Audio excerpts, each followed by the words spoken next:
Exam time. दोस्तों exam time, अभी आपको क्वेश्चन दिखाते हैं। ओके, चलिए ऐसे ही पढ़ते हैं। अभी मेरा 9:30 ये है समय, और ये है क्वेश्चन। 31 क्वेश्चन मैंने कर लिए 100 में से। 31 क्वेश्चन। रिश्तों में आभार व्यक्त करने से उद्यमियों को कैसे मदद मिलती है? ऑप्शन है, यह संबंधों को मजबूत करता है और परस्पर सम्मान बढ़ाती है। यह पेशेवर नेटवर्किंग की आवश्यकता को समाप्त कर देती है। यह कार्यस्थल के तनाव को बढ़ाता है। यह बिना टीम वर्क की व्यावसायिक सफलता सुनिश्चित करता है। तो देखो, किसी भी कार्य करने के लिए टीम वर्क चाहिए। इससे तनाव बढ़ाती है, ये तो है नहीं। पेशेवर नेटवर्किंग की आवश्यकता समाप्त कर देती है। यह संबंधों को मजबूत करता है और परस्पर सम्मान बढ़ाती है। रिश्तों में जो है आभार व्यक्त करने से क्या होगा? उद्यमियों को मदद कैसे मिलेगी? रिश्तों में मजबूती होगी, संबंधों में मजबूती होगी और परस्पर सम्मान बढ़ाता है। सम्मान बढ़ाएगा ही, तो ऑप्शन करेंगे। अब पता नहीं कितना होता है, मैं ज़्यादातर ए में ही टिक कर रही हूँ अभी तक। बीच बीच में कहीं पर 2 है। अब मैंने भी नहीं पढ़े। देखो, एक स्वस्थ और संतुलित कार्य जीवन दिनचर्या का संकेत क्या है? स्वस्थ और संतुलित कार्य जीवन दिनचर्या के लिए काम और व्यक्तिगत जीवन में संतुष्टि और व्यस्त महसूस करना, व्यक्तिगत भलाई के लिए समय न होने का कारण अध्ययन करना, करियर विकास पर ध्यान केंद्रित करने और के लिए व्यक्तिगत प्रतिस्पर्धाओं से बचना, सामाजिक संबंधों और रिश्तों की अनदेखी करना।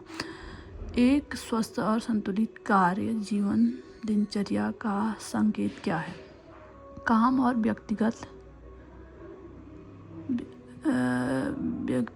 जीवन में संतुष्ट और व्यस्त महसूस करना। एक स्वस्थ संतुलित जीवनचर्या वही होगी, अपने काम और अपने जीवन की में व्यक्तिगत काम और अपने जीवन में संतुष्ट हूँ, इसी में व्यस्त महसूस करना हो सकता है। व्यक्तिगत भलाई के लिए समय न होने का कारण अत्यधिक काम करना। यार कौन होगा ये? देखो तो फ़ोन भी आ रहे हैं दोस्तों, ऐसे पेपर दिया जाएगा मेरा। बुटीक से फ़ोन आ रहा होगा, तो मैं इसका ए कर देती हूँ। करियर विकास पर ध्यान केंद्रित करने के लिए बचना, ये तो हो नहीं सकता है। प्रतिस्पर्धाओं से बचना, ये तो हो नहीं सकता है। स्वस्थ दिनचर्या, संतुष्ट स्वस्थ का आगे बढ़ा देती हूँ, मेरे को ऐसी देर हो रही है। एक उद्यमी व्यावसायिक संबंधों में विकास कैसे बन सकता है? एक उद्यमी व्यावसायिक संबंधों में विश्वास कैसे बना सकता? अब तो फ़ोन आ रहा करके मेरा मुँह ही लड़बड़ा रहा है, इतना परेशान होगी ना मैं। एक उद्यमी व्यावसायिक संबंधों में विकास कैसे बना सकता है? विकास बोले, विश्वास कैसा, यही होता है दोस्तों। वादों को निभाकर और कार्यों में निरंतरता बनाए रखना, बार बार प्रतिस्पर्धाएं बदलकर, कठिन बातचीत से बचकर, ग्राहकों और कर्मचारियों की चिंताओं को नज़रअंदाज करके। तो अभी मैं 2-3 क्वेश्चन आपको करा लिए। अभी इसके बाद वो करती हूँ पूरा, जब 100 क्वेश्चन हो जाएगा तो फाइनल आपको फिर उस समय वीडियो दिखाऊंगी।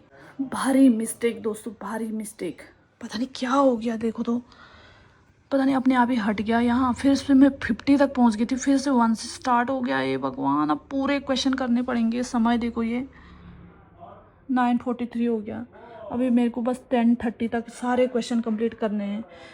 क्या तो हर दिन ऐसे ही हो रहा, मुश्किल बढ़ रही है मेरे साथ, कितनी परेशानी है यार। पता नहीं कैसे हट गया। मैं यहाँ भी चेक कर रही हूँ, पूरा ही हट गया है। देखो, ये कल परसों के पेपर हैं, परसों नर्सों के, ये गारमेंट कंस्ट्रक्शन है, और ये सब वही है। फिर यहाँ से ऊपर को ये अलग है। कितनी मुश्किल हो गई मेरे साथ, पता नहीं क्यों हट गया। अभी फटाफट क्वेश्चन करती हूँ दोस्तों, फटाफट इतने समय में मैं निपटाती हूँ उसको 10:30 बजे तक। अच्छा, तो 10:05 और मेरे क्वेश्चन 60 कंप्लीट हो गए हैं। और आपको दिखाता हूँ मैं ये समय है और ये क्वेश्चन है, ठीक है। बिजनेस मैनेजमेंट का क्वेश्चन है। फिर से शुरू हुआ मेरा, पता नहीं क्यों 45 तक मैं पहुंच गई थी और अभी 60 क्वेश्चन, 100 में से 60 क्वेश्चन। और चलिए यहाँ पर से मैं लॉक कर दिया मैंने फोकस, ताकि वो इधर उधर हिले नहीं। ग्राहकों को बनाए रखने के लिए सबसे अच्छी रणनीति क्या है? उत्कृष्ट ग्राहक अनुभव और संतुष्टि प्रदान करना, उत्पाद की गुणवत्ता कम करना, विज्ञापन खर्च बढ़ाना, ग्राहकों प्रतिक्रिया को नज़रअंदाज, ये नहीं हो सकता। विज्ञापन का खर्च भी नहीं हो सकता। उत्पाद की गुणवत्ता को कम करना, ये भी नहीं हो सकता। उत्कृष्ट ग्राहक अनुभव और संतुष्टि प्रदान करना, तो ग्राहकों को बनाए रखने के लिए यही होगा कि उत्कृष्ट ग्राहक का अनुभव और उसकी संतुष्टि को बनाए रखना, उसको संतुष्टि प्रदान करना ग्राहकों के लिए होगा, ठीक है। समय दोस्तों 10:30 बजे तक करती हूँ मैं, जब 100 में पहुँचाऊँगी। इससे पहले भी बोला था मैंने, वो आधे में ही रुक गया था। तो अब इसको फटाफट थोड़ा समझना पड़ता है, फ़ोन और उसके चक्कर में मैं गड़बड़ा जा रही हूँ, तो फिर समझती हूँ, फिर करती हूँ। और ऊपर से फ़ोन भी आ रहे हैं दुकान से। 100 क्वेश्चन दोस्तों 10:31 हो गए। प्रोडक्ट लाइन रूम से रंडी पर क्या होता है?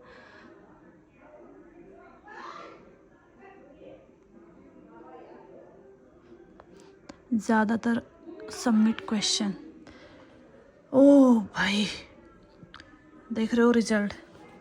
74 क्वेश्चन सही हुए, 26 आंसर जो है गलत हुए। 26 100 में से तो 74% आज का गया। बड़ी मुश्किल। 10:31। टाइम टेकिंग समय है 48 मिनट, क्योंकि मैंने फिर से शुरू किया था ना, आपको पता ही होगा। क्या हो रहा है लाइट? तो टाइम टेकिंग है 48 मिनट 30 सेकेंड, क्योंकि पता नहीं क्या हुआ, जैसे ऐसे कर रही थी ना मैं, यहाँ पे ये आ रहा था, ये खुला शायद, मुझे लग रहा है इस पर टच हो गया। वहाँ यहाँ पे कोने पे सबमिट करना था, जैसे क्वेश्चन पे टिक करते आंसर पे, तो यहाँ पे सबमिट, तो उसकी वजह से ये टिक हुआ, ना जाने क्या हुआ। तो फिर वो पता नहीं कहाँ ही हट गया, मेरे को मिला ही नहीं वो। तो इस वजह से मेरा फर्स्ट क्वेश्चन से फिर से शुरू हुआ, तब जाके ये 48 मिनट में, नहीं तो 1.5 घंटे का पेपर था। तो 1.5 घंटे से कम ही में मैंने फटाफट इतने क्वेश्चन सही किए और इतने वो।